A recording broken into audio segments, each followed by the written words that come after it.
ഫുക്രിയിലേക്ക് സ്വാഗതം.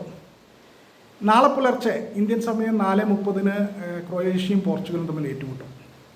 ഇതിൽ ആരെങ്കിലും ഒരാൾ ജയിക്കും, മറ്റൊരാൾ പുറത്തു പോകും. ഒപ്പം പോകുന്നത് 2 മാസ്റ്റേഴ്സിൽ ഒരാളായിരിക്കും. അതായത് ഒന്നുമില്ലെങ്കിൽ പോർച്ചുഗലിൻ്റെ ക്രിസ്ത്യാനോ റൊണാൾഡോ, അതല്ലെങ്കിൽ ലൂക്ക മോഡ്രിച്ച്. ഇവരിൽ ആരെങ്കിലും ഒരാൾ നാട്ടിലേക്ക് മടങ്ങും നാളെ പുലർച്ചയോടെ. കാരണം ഏതെങ്കിലും ഒരു ടീം ജയിക്കുക മതിയാകൂ, മറ്റേ ടീം തോൽക്കും. അത് റൊണാൾഡോ ആകുമോ, CR7 ആകുമോ, അതോ ലൂക്ക മോഡ്രിച്ച് ആകുമോ? രണ്ടാണെങ്കിലും ലോകകപ്പിൻ്റെ നഷ്ടമാണ്. ലൂക്ക മോഡ്രിച്ച് എന്താ പറയുക, 1.5 പതിറ്റാണ്ടായി ലോക ഫുട്ബോളിലെ മിഡ്ഫീൽഡ് മാസ്ട്രോ ആ വാക്കിൽ തന്നെ എല്ലാം ഉണ്ട്.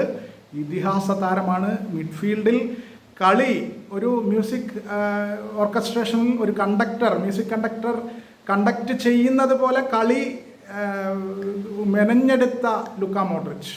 1.5 പതിറ്റാണ്ട് ലോക ഫുട്ബോളിൽ നിറഞ്ഞു നിന്ന ലൂക്ക മോഡ്രിച്ച്, ക്രൊയേഷ്യയുടെ പല പ്രശസ്ത വിജയങ്ങളിലും ഭാഗമായ അത് ഉണ്ടാക്കിയെടുത്ത ലൂക്ക മോഡ്രിച്ച്. അസാധാരണ എക്കാലത്തെയും മികച്ച മിഡ്ഫീൽഡർ ജനറൽമാരിൽ ഒരാളാണ് ലൂക്ക മോഡ്രിച്ച്. എല്ലാ അർത്ഥത്തിലും ഒരു ഇതിഹാസമാണ്, മാസ്ട്രോ ആണ് അദ്ദേഹം. നാളെ പുലർച്ചെ ഇറങ്ങുമ്പോൾ ജയിക്കുക എന്നതിൽ കവിഞ്ഞ ഒരു ലക്ഷ്യവും അദ്ദേഹത്തിനുണ്ടാവില്ല. അത് മോഡ്രിച്ച് എങ്ങനെ കൈകാര്യം ചെയ്യും എന്ന് നമ്മൾ കാത്തിരുന്ന് കാണണം. ഇനി അപ്പുറത്ത് പോർച്ചുഗലിൻ്റെ ക്രിസ്ത്യാനോ റൊണാൾഡോ ഗ്രൂപ്പ് ഘട്ടത്തിൽ ആദ്യത്തെ മത്സരത്തിൽ തീരെ നിറമങ്ങിപ്പോയി, കടുത്ത വിമർശനങ്ങൾ ഏറ്റുവാങ്ങി. രണ്ടാമത്തെ കളിയിൽ 2 ഗോൾ അടിച്ച് തിരിച്ചു വന്നു. അതിഗംഭീരമായി 2 ഗോൾ അടിച്ചു. മൂന്നാമത്തെ കളിയിൽ ഗോളൊന്നും അടിച്ചില്ല. അപ്പോൾ രണ്ടാമത്തെ കളിയിലെ 2 ഗോൾ, അപ്പോൾ 3 കളി കഴിഞ്ഞ് 2 ഗോളായിട്ട് നിൽക്കുകയാണ് പുള്ളി. അദ്ദേഹത്തെ സംബന്ധിച്ചിടത്തോളം മോഡ്രിച്ചിനെ പോലെ തന്നെ അവസാന ലോകകപ്പാണ്. അതിലെ ആ അവസാന ലോകകപ്പിലെ അവസാന മത്സരമാകുമോ ഇത് എന്ന് കണ്ടറിയണം, കാത്തിരുന്ന് കാണണം.